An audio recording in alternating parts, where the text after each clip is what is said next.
Welcome to Lecture 8, everybody.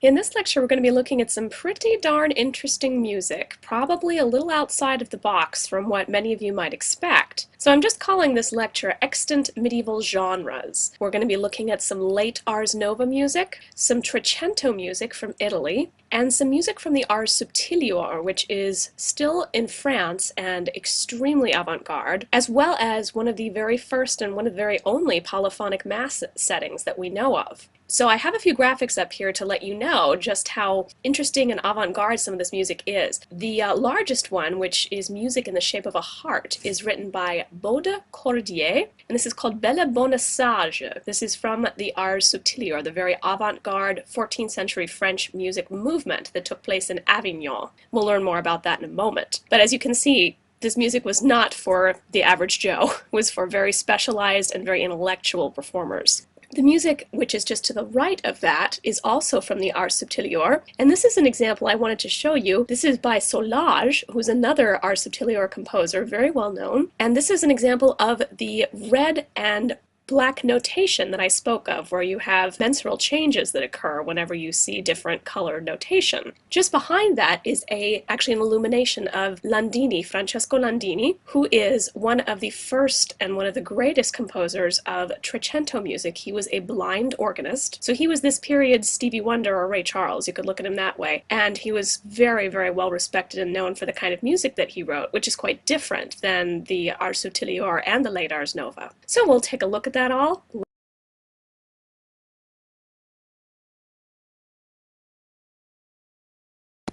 So now let's take a look at one of these rondeaux that I was talking about. Machaut's rondeau Rosa Lee Pratt. This is in the Nom anthology on page 137. And this particular rondeau is a bit unusual because of the texture, which happens to be 4 voices in this case. Most motets were only 3, as well as the very strong cadences between the A and B sections. So, good question to start with. Where does the A section begin and end? And if you look pretty carefully, you can see that that A section starts at measure 1 and ends in measure 25. Machaut makes the end of the A section, which basically sounds like it's in D major, sound less final because the effect is that of a half cadence. So it's not as complete and closed off as you would expect. At the end of the piece, the chords are what we would consider incomplete. You have a lot of open fifths and open octaves. And in this time period, this is the final sound, whereas a chord with a third tells us that we are not at the end yet. This is funny because we usually expect that in our modern world of music. Where does our B section begin and end? That would be 26 to the end. The final sonority of the B section is a C sonority and is stressed throughout the piece in measures 10 and also measure 30, a few other important cadence points as well. So Machaut differentiates between the A and B sections with harmonic contrasts, especially the use of E flat. This makes the second half of the A section less bright sounding, I believe, and a break after the first word of the B section. This gives us a sense of direction through the use of rhythm. We also have 2 similar melismas that close the A and the B section. The first time, this melisma leads you to D, and then the second time that melisma, which is similar sounding, leads you to C. So a question that a lot of students have asked me in class is, because this bottom line and the bottom 2 lines in fact are untexted, who might have performed those? Machaut's letters indicate that not everything has to be sung. In fact, he says it's okay to play part of the piece on instruments. So the performance you'll hear on the anthology recordings should be purely vocal unless they've changed it. But this is not necessarily the way it was always performed. Sometimes it was mixed with voices on the top and instruments on the bottom. Some accounts tell of people singing motets like this on the way to a country house and only having voices and no instruments. So that is why sometimes you have this idea that everything was sung. But it's actually quite false, and things could have been sung and played as well. Now that we've looked a little bit at the late Ars Nova period, I'd like to introduce you to music from another country, which is Trecento music from Italy. Bit of background about Trecento music. Italy existed as a region in this time period with many separate identities. As I've said before, it wasn't a country the way it is today, but a group of people that spoke a very similar language with often very different dialects. Until the 14th century, the idea of an Italian consciousness really did not exist. Certain dialects are spoken in each region, some are closer than others, and in other regions the French vernacular was spoken as well as Latin in Italy. So you really had a lot of different kinds of people living in the same area together. Isolation existed between city-states such as Genoa, Milan, and Florence, and according to letters we have preserved of Italians who were writing to one another at this time period, people clearly prefer writing in the vernacular language. This was opposed to the Latin that had been used at court and in the government. Two literary figures also perpetuated this trend. Dante Alighieri, who was alive from 1265 to 1321, and his most famous work really is the Divine Comedy. So this is the triumvirate of Inferno, Purgatorio, and Paradiso, the journey of a soul led by Beatrice. Dante was very much influenced by the troubadours who went to Italy after the Albigensian Crusade, and in fact he loved the language of Occitan so much that he almost wrote the Divine Comedy in it. The other major figure at this time period is Petrarca, or Petrarch. He was alive from 1304 to 1374, and he's largely known for his sonnets. Also a third figure, Boccaccio, 1313 to 1375, wrote the Decameron, which is a story to be told over a series of nights, and it was part of an important storytelling tradition that existed in Italy, stories after dinner. So this graphic I have is of Dante, and it's supposed to be representative of all the different levels of sin that exist in hell, and he is reading the Divine Comedy, as you can see, and holding it out for us to see. So here's another one of my handy-dandy little charts, ladies and gentlemen. This is to let you know a bit about government during this time in Italy, during the time that Trecento music is being written. There are three basic types, and I'm sure you can read this chart on your own, so I'll let you do that. But to know those three different types is important to me, so make sure you know the republic, the duchy or dukedom, and the oligarchy/duchy, and the different cities and families. They all line up with one another. For example, underneath duchy or dukedom, Milan was ruled by the Visconti, Ferrara by the Este, and so on and so forth. Incidentally, under republic, under family, when it says the Council of Three, this was three of the most important patrician families, plus the Dogia. The Dogia is Venetian dialect for the duke. So there was a duke in Venice, but he had more of a representational role, kind of like the Queen of England today. So more of a figurehead than anything else, but he does work with the Council of Three in deciding what happens in the city. So here once again, ladies and gentlemen, is a graphic of Landini, who is playing a portatif organ. This is an illumination of him, and portatif organs, as you can see, were quite small. So they were meant to be played while holding it with the back in the hand, and then playing with one hand.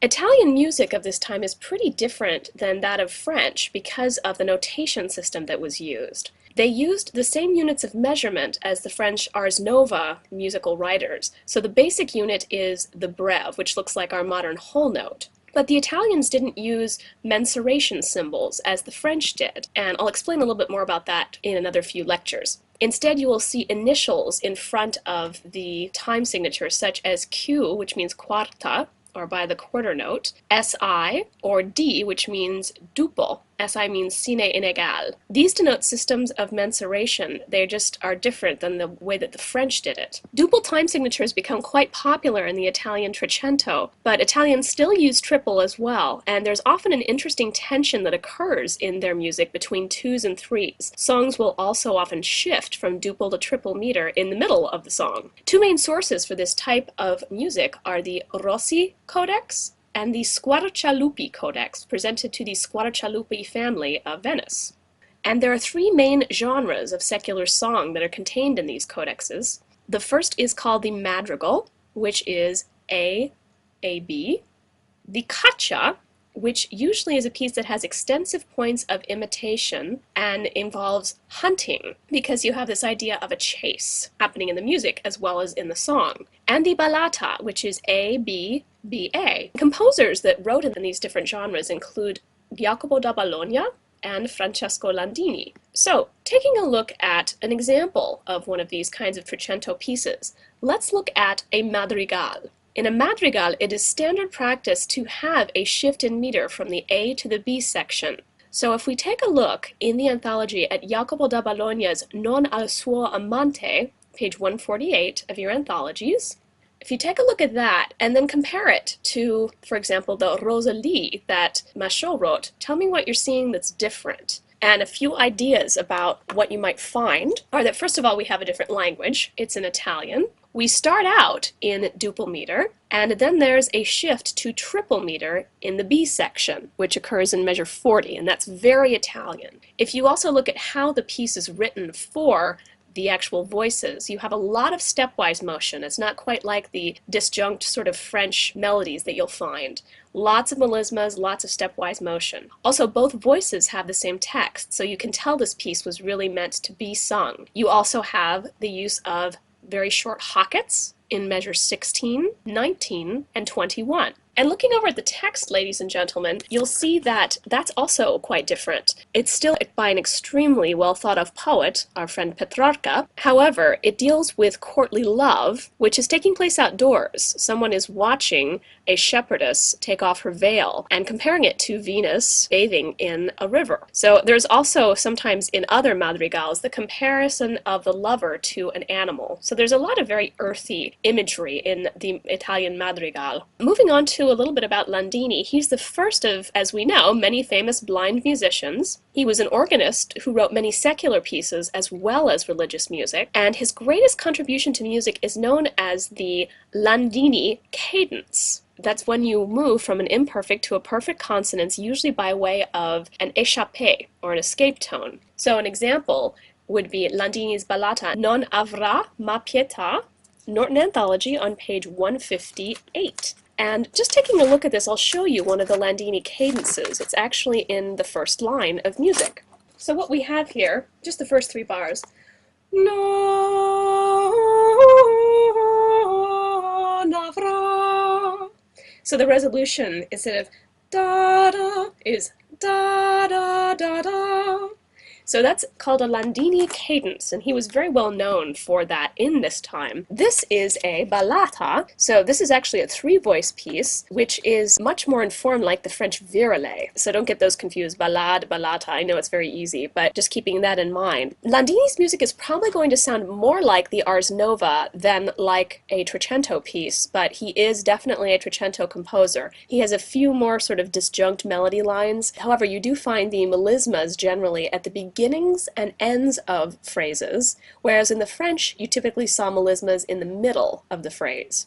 We don't know if this piece was sung with all three voices or if only the top voice was sung and the other two played on instruments. But it's interesting to speculate, so I encourage you to listen to Francesco Landini's Non avrà ma pietà as well as Jacopo da Bologna's Non al suo amante. Yet another chart for you, ladies and gentlemen. I'm sure you figured out by now that I like my charts. But this is to help you sort of keep the Ars Nova and the Trecento music separated in your mind, or at least know what the differences are between the two of these. So I've separated out all of the differences by genre, language, meter, text, subject matter, and melodic motion. And hopefully that'll help you guys as you study, so I'll let you read through it on your own. Here's that manuscript I showed you guys at the very beginning of the lecture by Solage, who was one of the great Ars Subtilior composers. So to understand a bit about the Ars Subtilior, which means the subtle art, let's do some background material and work. So in 1302, a conflict arose between Philip the Fair, who was the Duke of Burgundy and a very large political figure, and the Roman Pope Boniface VIII. Philip IV had empty coffers and therefore wanted to pass a law that would tax the clergy, who at this time were not taxed. Boniface and his clergy, understandably, didn't want to be taxed. Also, Boniface had a political reason for not wanting this because it would make Philip seem more powerful than himself, and that was not a good thing at this time for the Pope. So Philip, through a series of bribes, managed to have Boniface VIII imprisoned by Roman guards. Boniface later escaped, but then died of a heart attack while he was in exile. Philip then realized that the next Roman Pope would probably not be very happy with him and very likely attack him politically. So he in turn decided to elect his own puppet French Pope, who was called Clement V. Clement V is, like most other popes, supposed to live in Rome, but he feared retaliation from the Romans because he was French and because he was more or less Philip's puppet. So he chose instead to live in Avignon, in France, which was a border town, and Clement was also a very famously known sensualist. So he was not wanting to ascribe to the pious life that Roman popes were supposed to follow, although many of them didn't. This period, when the pope was in Avignon, was called the Babylonian exile, or the Babylonian captivity. In 1378, many years later, Clement and his two successors in Avignon have all died at this point, and the next pope elected knows that he really is supposed to return to Rome and live in Rome. So 20 years later, in 1398, the new pope ascends to Rome and all the Vatican states rejoice. The Babylonian captivity is now over. With the return of the pope to Rome, the French are quite furious, while the Vatican states are quite pleased. So, the French don't like this and elect their own pope, who continues to reign in Avignon. So for a while we have two different popes. The Italian people are very split in their loyalties as well, so they elect a third pope, who is supported by the Holy Roman Emperor. This makes things extremely confusing in the Church. To solve this problem of the popes, the Council of Constance is called in 1411 by the papal clergy and non-popes, and they are very terrified and very concerned about the rampant splits that are occurring in Christianity. They reach a decision upon which pope is the true pope, and he is the one who is sent to Rome to lead the Catholic faith. This is Pope Gregory XI, and his decision to return to Rome truly is one of the great decisions that he made in his papacy. However, after this, the support for the papacy and the power of the papacy itself is much declined. Many of the members of the Church also fall into some disbelief about the Catholic Church because of the many schisms that have taken place in the medieval period. The end result is that England and France remain mortal enemies because the French still support their pope in Avignon, the anti-pope as he is known, while the English support the Pope in Rome.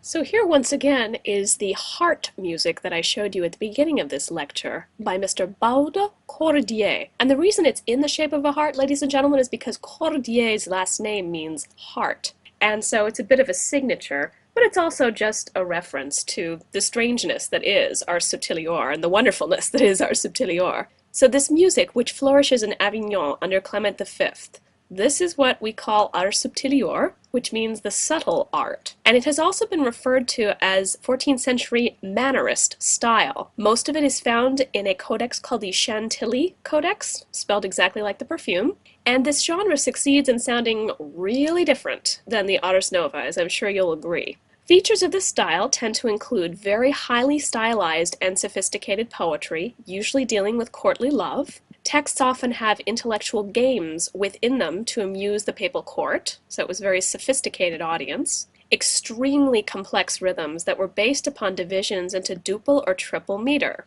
and rhythms which were notated in certain colors of ink. Red meant triple, black meant duple in this case. And just to give you an idea of the sonority and the strangeness of this music, I'm going to play a few moments for you of Solage's piece Fume Fumeux, which means the smoker smokes smoky smoke, a smoky speculation.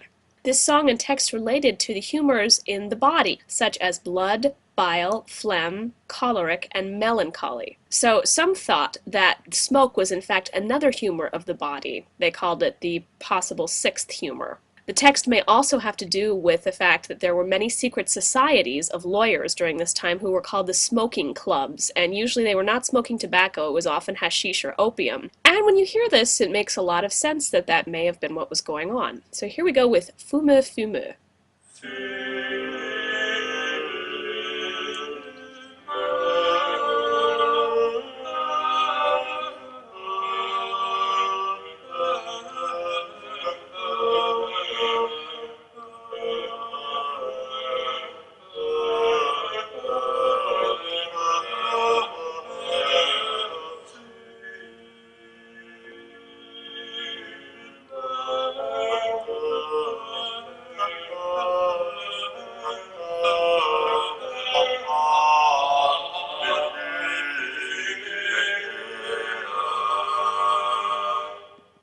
So there's an example of the strangeness that Ars Subtilior presents, and yet there's a wonderful bit of intellectual enjoyment that you have to get out of that. An example that's in your anthologies that we can look at is the Philippe de Caserta piece, which is called En remirant vos douces portraitures. This is the ballade that I showed you a bit earlier. This is on page 141, and I'd just like to make a few comments about this piece and what we should be looking for in it. So, obviously this would be written for the court of Avignon, and in fact, Philippe de Caserta was from the court of Pavia, or Pavia, which also subscribed to the Ars Subtilior Mannerist style. So what you'll see in this piece is a complexity of rhythm and notation. The top voice, of course, gives us the main melody, the tenor supports it with cadences, and middle voice basically fills in. The meter in this is interesting. It's been transcribed in 9/8.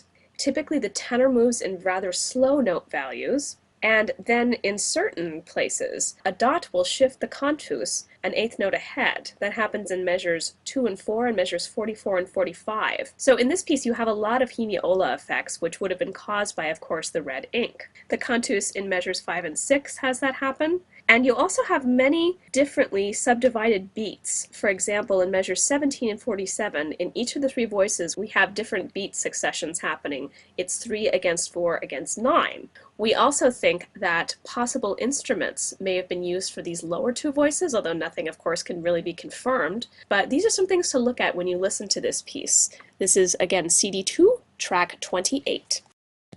And finally, I leave you with our good friend Machaut and his Messe de Notre Dame, or Mass of Notre Dame.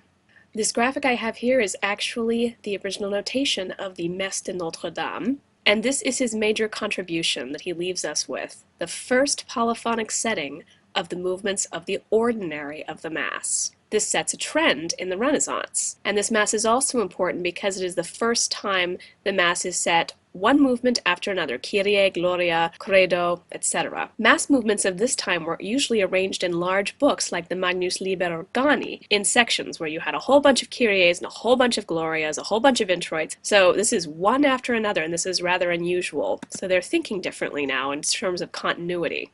And do remember as well, ladies and gentlemen, that until now, all of the polyphonic music we have looked at that's sacred has been from the proper and specifically set for soloists. So this is the first instance we have of the entire ordinary being set in polyphony. Comparing this Mass to what other people are writing at this time, we believe that this Mass probably was written about 1360, and it just sounds like it's been written later with all of these influences that I've mentioned. Despite being a member of the church clergy, Machaut wrote extremely little sacred music, and much of, again, as I said, his efforts were applied to polyphonic secular music. Machaut does fall back on what he knows, though, going with the motet idea of isorhythm. He does not invent a new style or a new venue for the Mass, but he simply uses what he knows and finds a tenor from a book and begins to think of ways that one can unify a multi-movement work. So he decides to use the chant for the Kyrie and set the music into the tenor voice